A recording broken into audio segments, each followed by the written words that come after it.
Hi everyone. In this premiere episode of Duty and Valor, I'm going to tell you the story of a man who selflessly served our nation in the midst of the most horrific fighting during World War II. A man whose battlefield actions would be considered fiction if it weren't real. A man who, if you called him a hero, it would be an understatement. A man who would earn the Medal of Honor, 2 Silver Stars, Legion of Merit, 3 Bronze Stars with Valor, and 7 Purple Hearts among many awards.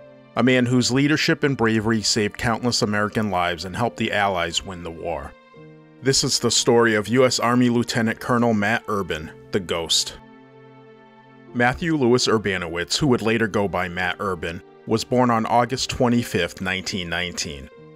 One of 4 children born to parents Stanley and Helen Urbanowitz of Buffalo, New York, Matt graduated high school in 1937 before continuing his studies at Cornell University.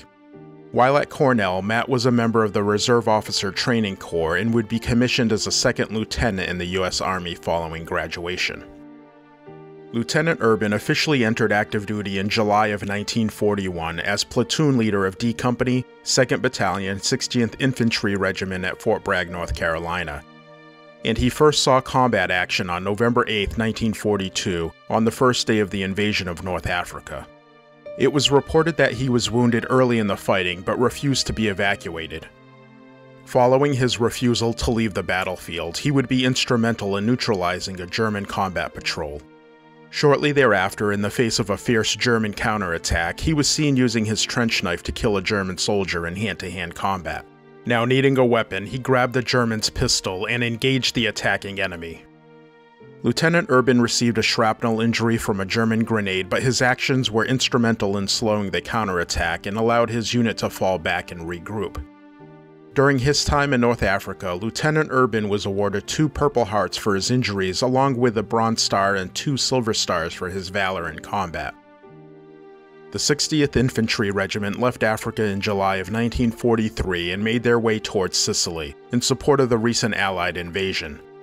Before Urban's unit could disembark the USS Orizaba, a transport ship, it was attacked by a German aircraft.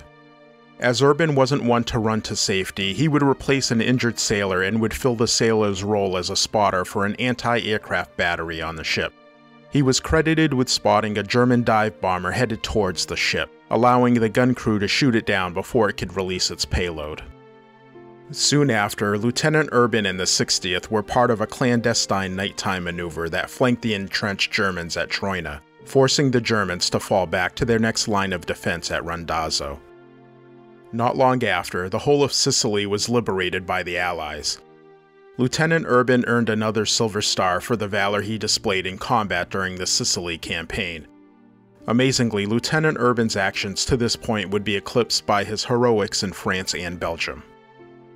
On June 11, 1944, just days after the Allies stormed the beaches of Normandy at the start of the long-awaited invasion of France, the 2nd Battalion landed at Utah Beach.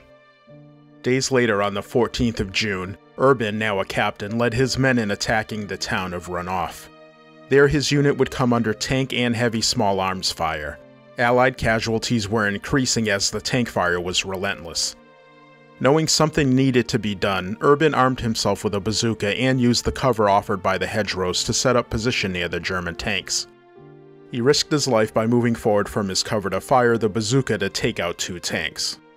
His action spurred his men on and they routed the Germans.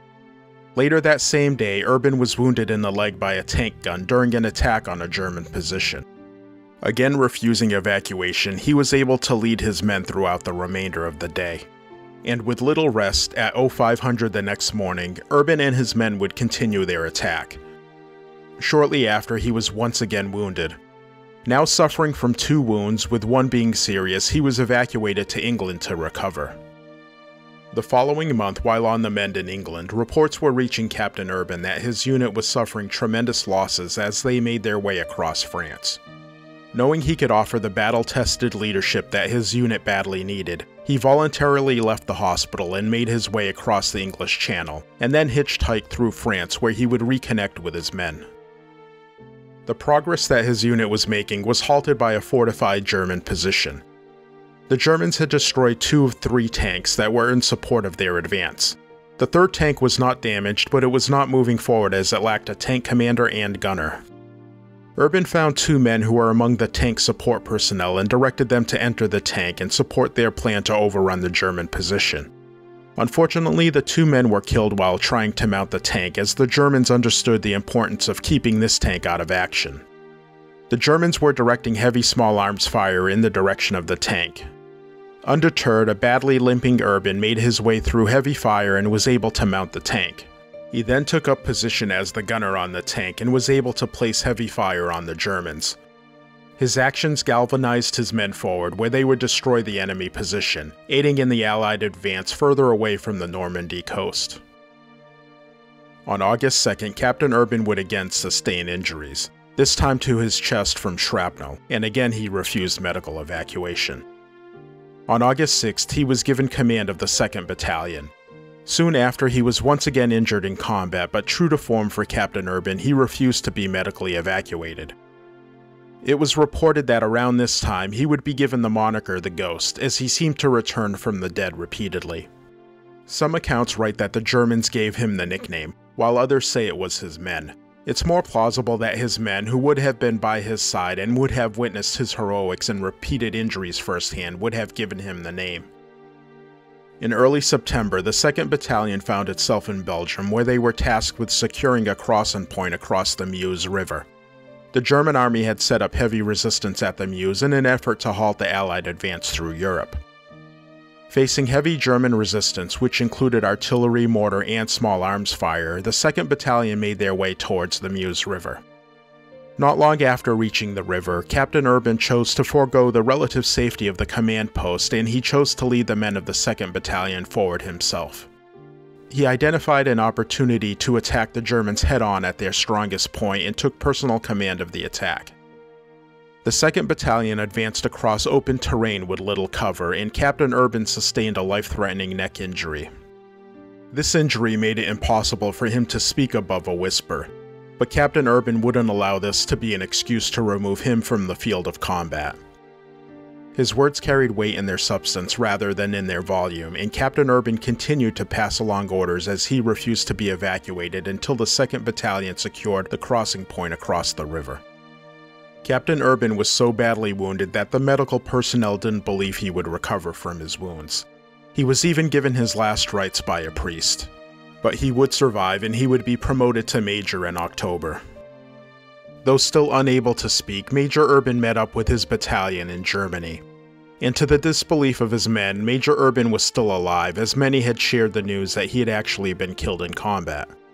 But his reunion with the 2nd Battalion was short-lived, as he was denied a position within the battalion, and they soon continued towards Berlin. He was promoted to lieutenant colonel and was medically discharged from the U.S. Army in February 1946, thus ending one of the most decorated military careers in U.S. history. Lieutenant Colonel Urban would take on writing assignments, and he was a staff writer and then editor of the Liberty magazine's Veteran View Bulletin, a position which he held until October 1947.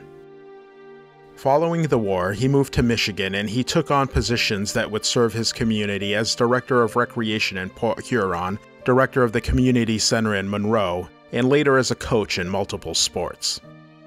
Early recommendations for Lieutenant Colonel Urban to receive the Medal of Honor were unfortunately misplaced, and it would take decades for the story of his heroics to reach the Department of the Army. However, once they were made aware of the recommendations, they would agree and approve the process to finally recognize his actions. Although it took many years to receive the recognition that he earned, he would finally be honored by the nation on July 19, 1980, as President Carter bestowed the Medal of Honor upon Lieutenant Colonel Matt Urban, the Ghost. Lieutenant Colonel Urban died in Holland, Michigan on March 4, 1995, and on that day the United States lost one of its most heroic wartime heroes. If you want to learn more about Lieutenant Colonel Urban, there is a book he co-authored about his heroics titled The Matt Urban Story. Thank you for listening, and if you enjoyed this week's show, we kindly ask that you follow us and leave a review and 5-star rating. A link to Matt Urban's book and sources for today's show can be found in the show notes. And join us next week where we'll tell you the story of another true American hero.